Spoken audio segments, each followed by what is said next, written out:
সব খেলার উপরে হচ্ছে রাজনীতির খেলা, যেটা কেউ জানে না রেজাল্ট কি হবে, যে খেলছে জানে না, যারা দেখছে তারাও জানে না। কিন্তু আমরা যেটা খেলি ভারত তথা বাংলায়, খেলার গুরুত্ব কমে গেছে।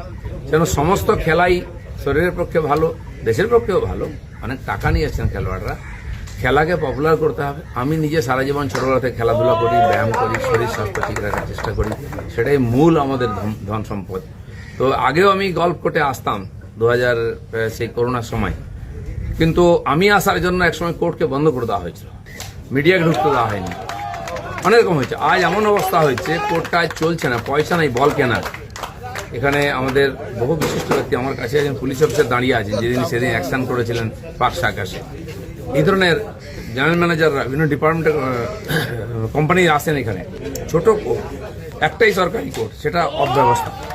আমি কথা বলবো, আজকে সেই কোর্টে দেখতে এসেছিলাম, একটু গল্ফ প্র্যাকটিসও করলাম সবার সঙ্গে। এটাকে আমরা ঠিক করার চেষ্টা করছি।